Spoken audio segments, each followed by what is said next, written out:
Sound off for Chesterfield. Chesterfield, the only cigarette in America to give you premium quality in both regular and king size, brings you Dragnet.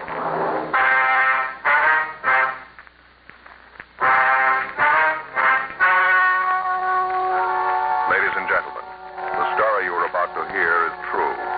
The names have been changed to protect the innocent.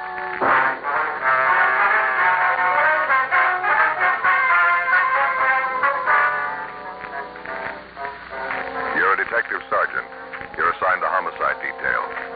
You receive a call that a fatal accident has occurred at a Hollywood motion picture studio. Your job? Investigate.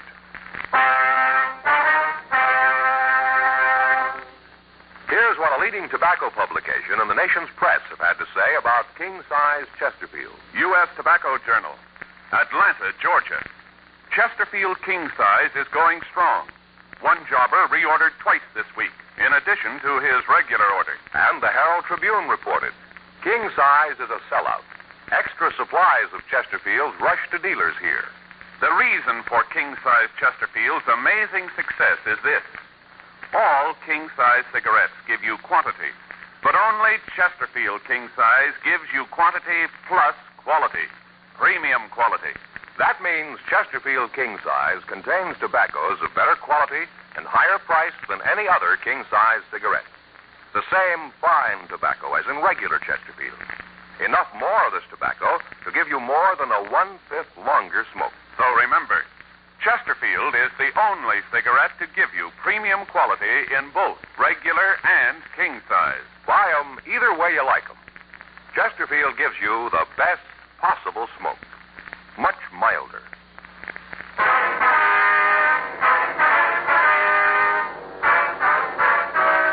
Dragnet, the documented drama of an actual crime.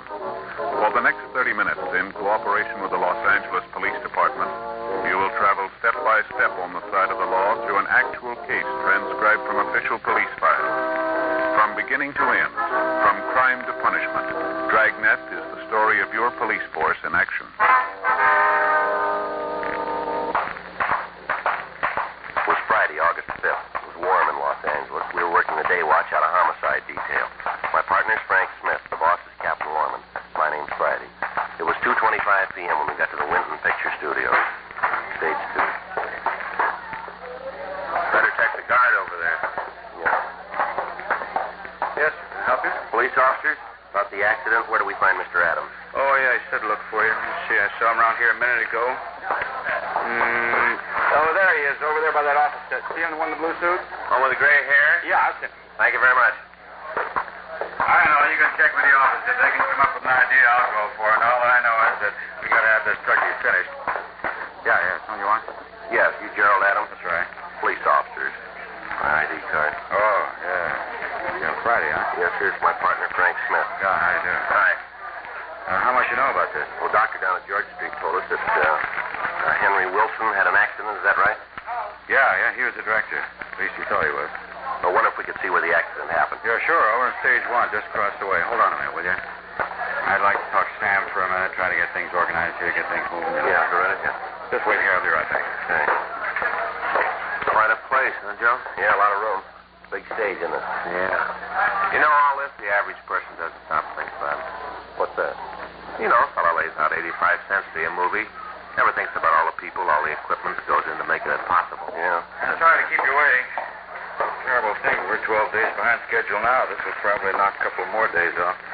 Exec's going to scream like an eagle when he sees what this opens is costing. Here, right through the story. Right. One's right over there. Yes, sir. Wonder if you'd mind filling us in on this thing. Yeah, sure. What can I do to help? Well, if you can tell us how the body was found, who found it, how the accident occurred. Well, as near as I can figure, it must have happened about 12:10, 12:15. Crew had broken for lunch. Most of them were over at the commissary. I came down from the office and wanted to talk to Henry about tomorrow's schedule. Wanted to try to change some of the shots, make it more simple. He wasn't in the lunchroom, so I went ahead and had lunch. About, I think it was about 12:40, Al Evans, the greenery man, came in and told me he'd found Henry's body. A lamp had fallen on him. Darn fool yelled it so loud that everybody in the place heard him. I see. Well, I came right over. was dead. He'd lost a lot of blood. Called his pulse. Found out he was still alive. That's when I had the ambulance called. Here we are. Right, yeah. Thank you. Over here about the house set. Yeah. At the time those big doors were open, the green men were putting in the shrubbery here. After I found out about the accident, I had the doors closed so people wouldn't be roaming in and out. Are the doors usually left open? Usually are. When there's no shooting on the stage, when we're using it, they're closed. Mm-hmm. Now, right here's where he was found. You can see the lamp that the sun arc must have hit him. Right about here. Poor guy. Yes, sir. Is that where the lamp fell from up there? Yeah. Yes, there you can see on the scaffolding where it was. Between the babies, there's space there. Who puts the lamps up there? Well, it's in the gaffer's department. He's in charge of them. Wonder if we could talk to him. Yeah, sure. He's over on 2. I'll call him. Thank you. Big lamp, huh? Yeah. Sure smashed up in it. Gee, that thing must weigh a couple 100 pounds. Yeah, look up there. It's quite a job. I figure it's about 40 feet up there. What do you think? Oh, yeah, that anyway. He's on his way over. What's your position here, Mr. Adams? I'm production supervisor, unit manager. A lot of names for it. I try to take care of the running of the company as far as this one picture is concerned, make out the budgets, work on the schedule, the director, things like that. Mm-hmm. Really hard to say just what my job is, so I do a little of everything. Yes, sir. You fellas from homicide? Yes, sir, that's right. You think that there's something wrong here? Maybe Henry's accident wasn't an accident or something? Well, it's just that in any death where there isn't a doctor in attendance at the time of death, we have to look into it. It's just routine. I thought for a minute you might think there was something fishy about this. That's all we need. Have murder on the set. Might as well fold up. Oh, hi, Jerry. You want to see me? Yeah, Dick, these officers like to ask you a couple of questions. Sure. This is Mr. Friday, Mr. Smith, Dick Patterson, our gaffer. How are you? Hi, Mr. Patterson. What do you want to know? Well, Mr. Adams here tells us that you were in charge of installing those lamps. Is that right? Yeah, that's right. Are you trying to say I had anything to do with causing Henry's death? Oh, no, sir. We didn't say that.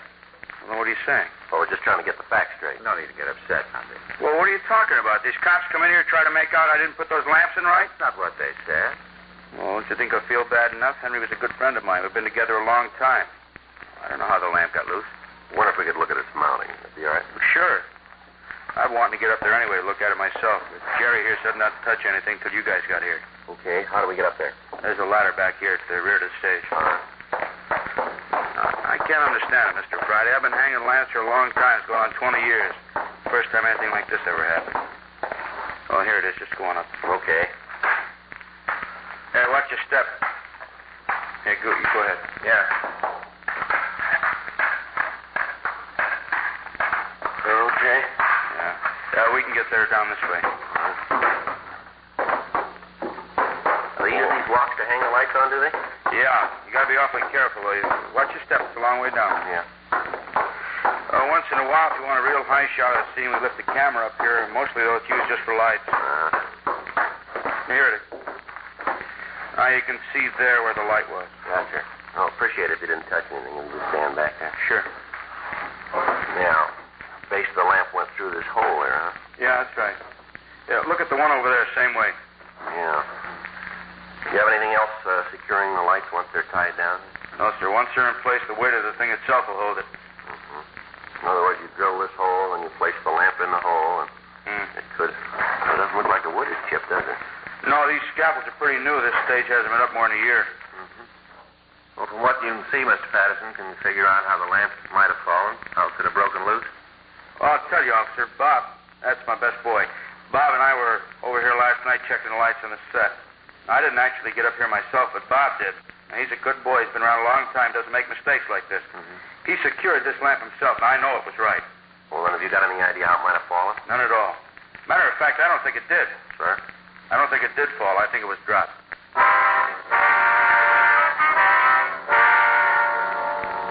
3:15 p.m. Frank and I went back to stage 2. We talked to Bob Murphy, the best boy, and got the same story from him. He said that he'd secured the lamp in position himself and that as far as he was concerned, it could not have fallen.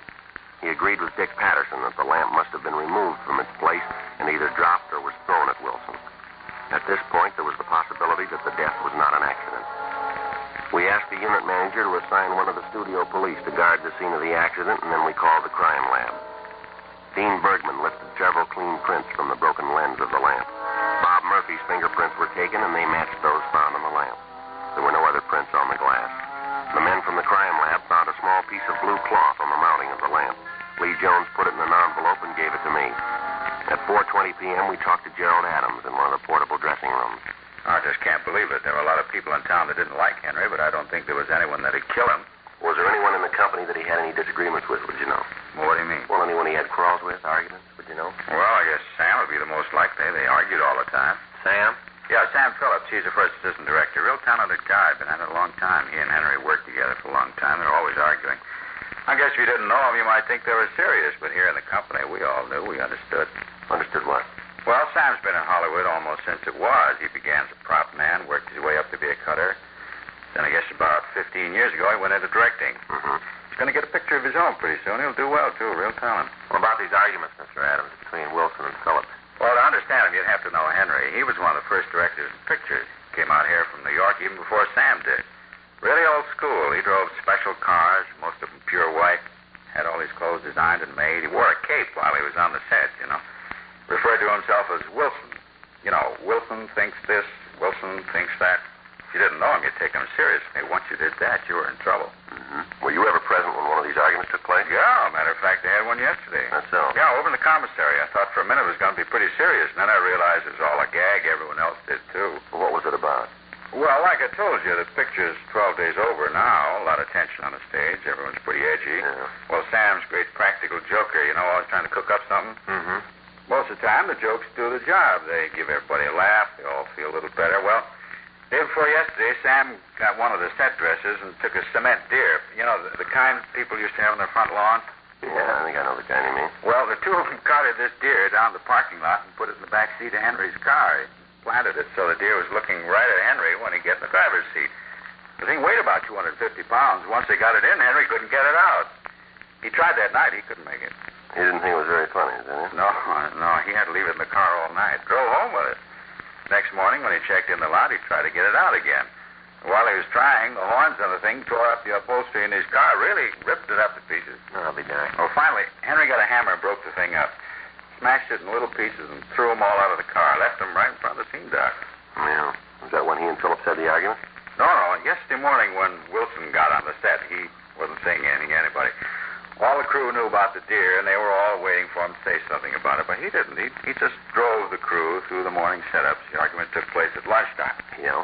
Henry waited until the whole crew was having lunch, and then he stormed into the cafe. He walked over to Sam, really read him off, called him a child.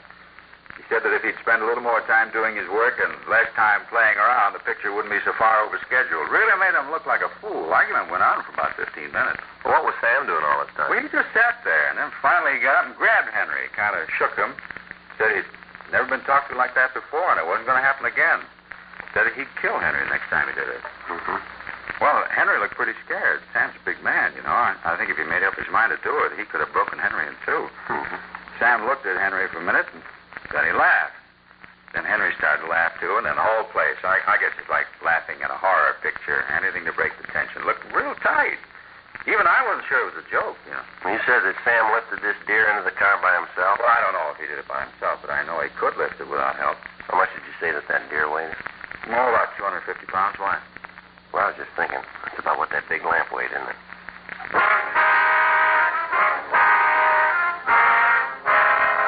3:45 p.m. Frank called the office and had R&I run the names Sam Phillips and Henry Wilson. Sam Phillips had been arrested once for disturbing the peace. He'd gotten drunk in a nightclub out on Sunset Boulevard and gotten into a fight. The report said that it had taken both of the arresting officers to subdue him and take him into custody. There was no record on Henry Wilson. We continued to talk to the crew. Each one of them told us about the arguments between Phillips and Wilson, but most of the people we talked to didn't share Adams' idea that the arguments were just a joke. The script girl told us that on at least 3 occasions, members of the crew had had to keep the men apart, and that Sam Phillips had said he'd kill Wilson. We asked each of them if they'd seen anyone enter or leave the stage at approximately the time of the accident. None of them had.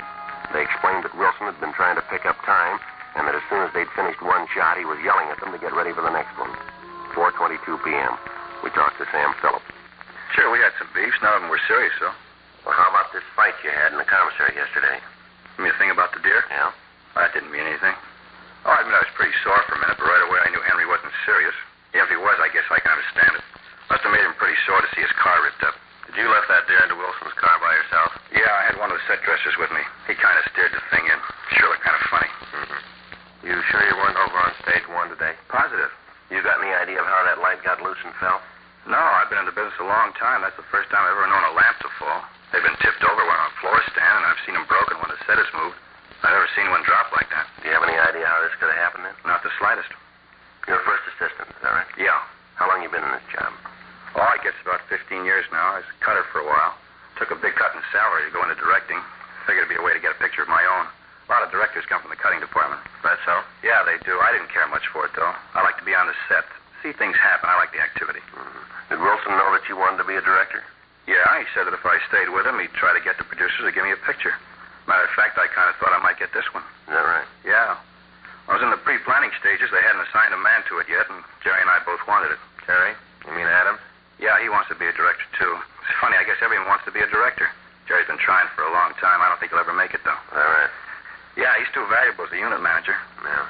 Was Adams very upset when he didn't get this picture? No, I was pretty sore. I told Jerry about it. He just sat back and said that's the way things are and that it doesn't pay to fight the front office. Mm-hmm. Did you say anything to Wilson about how you felt? Yeah, I told him. Said I thought it was real unfair. Said I thought he could have done something about it. Well, what did he say? He told me to be patient. My time would come. Do you know if there was anybody on the lot who might have wanted to kill Wilson? No. Oh, it might have been some people who didn't like him very much, but you run into that in almost every picture. You know, little jealousies. Is that right? Yeah. You really think he was killed, huh? Well, it could have been, yeah.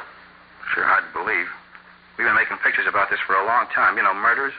But now that it's right here, really on the set, it makes you feel you can just check ahead in the script and find out who the killer is. Read about the ending. Kind of seems just like another picture. Yeah, I suppose so. Yeah, come in. Oh, I'm sorry. I didn't know you had somebody here with you. That's all right, Mr. Patterson. What is it? I wonder if I could talk to you? Sure. Well, it's kind of private. If you're through with me, I'll get back to work. No, you just wait. I'll be right back. Here, we can step out of here. Okay. Now, what is it, Mr. Patterson? Well, I feel like a real idiot. I should have remembered it when you talked to me before. What's that, sir? Well, I remember just before the company broke for lunch, Sam gave me a note. Said I should give it to Wilson. Mm-hmm. Did you see what it was? No, it was folded up. Had Wilson's name on it. I didn't pay much attention to it. What, did you give it to him? Yeah, he read it, and then he said he had to leave the set for a few minutes. Said he'd be right back. He left the stage then? Yeah. Where was Sam at this time? Well, I don't know. You see, he gave me the note just outside the door to the stage. I was bringing in some more lights, and right after he handed it to me, he left. Uh-huh. Headed for stage 1.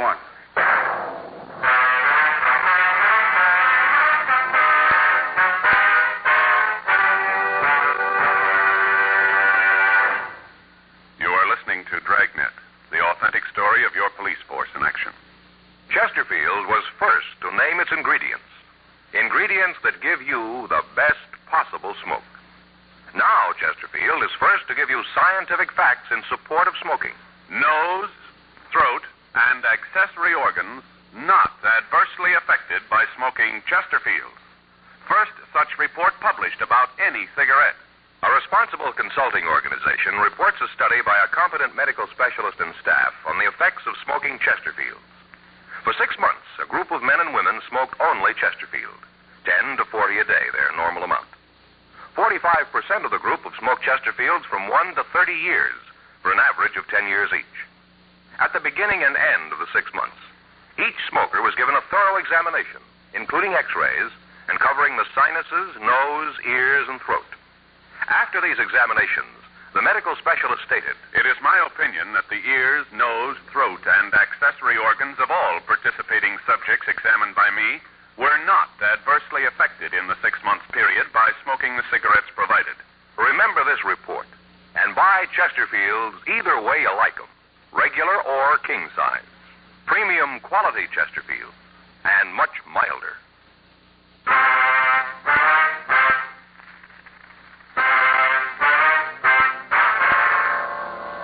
We talked to Gerald Adams and had 2 of the studio police start a search for the note.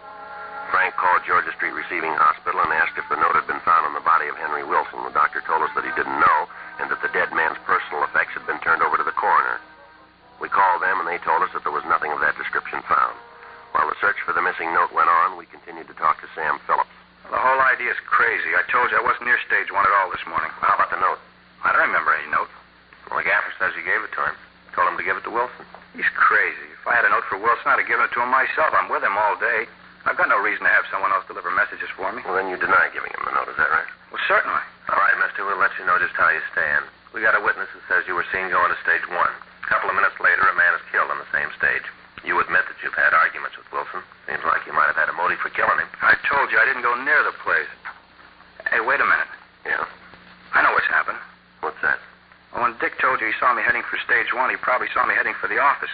I have to pass near the stage to get there. Matter of fact, I even cut through it once in a while. Did you happen to cut through it today? No, at least I don't think so. That's pretty important that you remember. I'm trying. Let's see. I know what you guys think. I don't know how to show you that you're wrong. Well, can you come up with an explanation for the note? Well, I'm trying to tell you I don't know. Yeah, that's what he's talking about. What?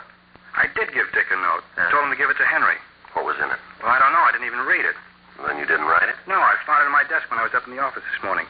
I figured that someone had put it there thinking I'd see Henry and give it to him. What time did you find it? I see. I guess it was about 9 or so. Guess I put it in my pocket and then forgot all about it. And just before I went up to the office to tell him that we were breaking for lunch, I remembered it.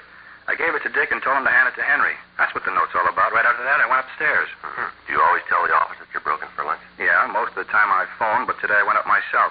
I've been kind of expecting a letter from my family back east, and I thought it might be in, so I wanted to check the morning mail. Got any idea from where to put the note on your desk? No, I just found it, tucked away in the corner of the blotter. I really didn't look at it. I was in a hurry. Wanted to finish lunch so I could get back on the set. We have a lot of work to do this afternoon. Did you see Wilson after you left the stage? No, I looked for him at the commissary, but he didn't show up. And the greenery man came in and said that he had the accident. Uh-huh. You recognize the handwriting on that note? No, all I saw was the name, that it was for Henry. Come to think of it, though, I do kind of remember that it was familiar handwriting, thinking I'd seen it someplace before. Do you remember where? No, I wish I could. Have you found it yet? No. Wilson must have dropped it someplace here, though. It wasn't on his body. What if you take a look at this? What's that? Well, the crime lab crew found this on the stage, caught on the lamp that killed Wilson. Looks like the material they make suits out of. Yeah, from inside the cuff. See? See the little zigzag mark where it's been cut? Mm-hmm. You ever see this type of material before, Sam? Let me see. Looks like it came from a blue suit, huh? Mm-hmm. Good material. Sure an odd color. Yeah, I think I've seen a suit like this. I think I saw it this morning. Yeah? Oh, yeah, sure. Jerry Adams was wearing it.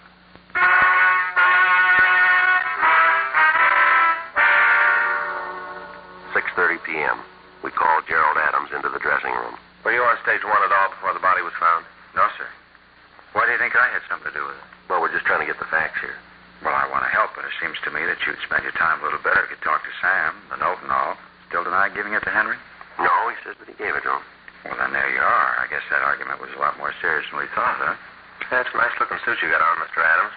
New? Yeah, this is the first day I've worn it. Present from my wife. Pretty blue. I don't usually care for blue, like brown, gray mostly. Wife's been trying to get me to wear blue, so she got this suit for me. Yeah, looks like it's made pretty well there. Yeah, it is. She had my tailors put it together. I didn't even go down for a fitting. Needs a few things done to it, like the shoulders pulled in a little. I don't much care for padding in the shoulders, Mm-hmm. You mind if I look at the cuffs? I've always had trouble with the cuffs on my suits. You can see here how they're worn. Must be in the way they're made. No, I don't think so. That looks like it came from your shoes rubbing against it. You mind if I look? No, here. Yeah, it sure is beautiful material. Yeah. She sure got good taste. Of course it should be. She paid $180 for it. Wow. You got a little tear here on the cuff. Inside, have you noticed that? No. Let's see. Right there. Oh, yeah. How about that? I gotta get that fixed. Little piece torn right out. Uh-huh.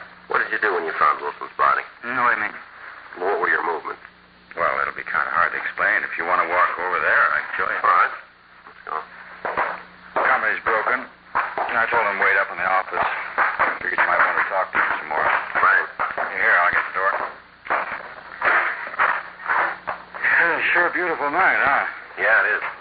Best time of the day in the valley. After the sun starts to go down, everybody's always kidding about the cool breeze that comes up, Really does out here. I know the wife and I practically live out of doors during the summer months. Is that right? Yeah, we both love the valley. Here we are. Just the work lights on. You want me to get the others? No, there's enough light. Okay. Now, if you'd show us just what happened when you found the body. Well, I came in that door, the big one there. It was open. Was there anybody on the stage then? No, not right away. The greenery man came in right after me, and then Jack the guard from the other stage. Like I said, the body was lying about here. And the lamp was there. You saw that when you were here. Yes, sir, we did. Did you go near the lamp, touch it in any way? No, I didn't. The only concern was Henry. That's all I thought about. I knelt down to feel Henry's pulse, and then I told Jack to go and phone the ambulance. Yeah. Then I had the doors closed. I waited until the locked policeman got here, and then I went back to the other stage. Mm-hmm. Our crime lab found a piece of cloth caught on that lamp. Matches the tear in the cuff of your suit. Can't understand how it could have gotten there. What if we look through your pockets? Oh, why? What's that going to prove? You just want to take a look. It won't hurt anything. Well, maybe it won't, but I don't see why you're asking me all these questions. Seems to me that Sam's your killer. Why don't you talk to him? Make him tell you why he did it. All right, come on. Let's see what you got in your pockets. Take everything out and put it on the table. All right. Here's my wallet. You better take the money out of it. Okay.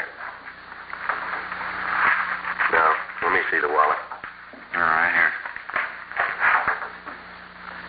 Just a second, Mr. Adams. What'd you drop over there? Right there. Looks like the note we've been looking for, Joe. What's it say? Wilson, I have to see you. Something's come up. Meet me on 1 when you break for lunch. It's private. Signed, Jerry. How about this, Adams? Oh, I don't know anything about it. Well, maybe we better talk downtown. Watch him, Joe. He's going up that ladder. All right, give it up, Adams. There's no place to go up there. Stay away from me. Come on, Adams. Give it up. Not coming down. Well, he can't stay up there long. Why did you shoot me? I'm not going to do what you say. Go ahead and shoot me. What for? You're not going any place. How about it, Adams? Why'd you do it? He had it coming. Always like stepping on people. This picture was mine. They told me it was. And he took it away from me just because he wanted to be a big man. This is my picture. He took it. All right, come on down. I'm going to stay up here. You suit yourself. We got lots of time, Adam. Can't you just go away and leave me alone? You know better than that. You killed a man. Now, come on. You either come down or we'll come up. What do you think, Joe? Yeah, give him a minute. He wants to be a director. Yeah. Let him figure out the ending.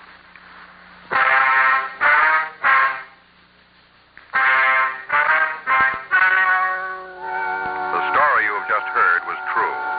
The names were changed to protect the innocent. On February 17th, trial was held in Department 89, Superior Court of the State of California, in and for the County of Los Angeles. In a moment, the results of that trial. Now, here is our star, Jack Webb. Friends, in a sense, every smoker is his own judge and jury when it comes to selecting a cigarette. Now, you've heard the facts in our case for Chesterfield, and I'd like to sum them up for you. Chesterfield, the first and only cigarette to give you premium quality in both regular and king size. Chesterfield, the first and only cigarette to name all its ingredients.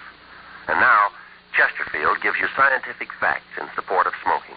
You heard the report read earlier. Nose, throat, and accessory organs not adversely affected by smoking Chesterfield. First such report ever published about any cigarette. Consider these facts carefully. I'm sure you'll want to change to Chesterfield. Regular or king size, Chesterfield gives you the best possible smoke, and much milder.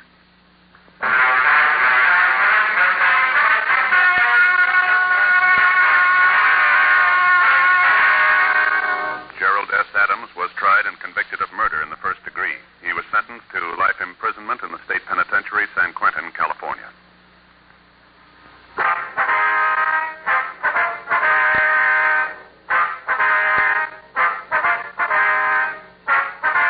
You have just heard Dragnet, a series of authentic cases from official files. Technical advice comes from the Office of Chief of Police W.H. Parker, Los Angeles Police Department. Technical advisors, Captain Jack Donahoe, Sergeant Marty Wynn, Sergeant Vance Brasher. Heard tonight were Ben Alexander, Whit Connor, Jack Crucian. Script by John Robinson. Music by Walter Schumann.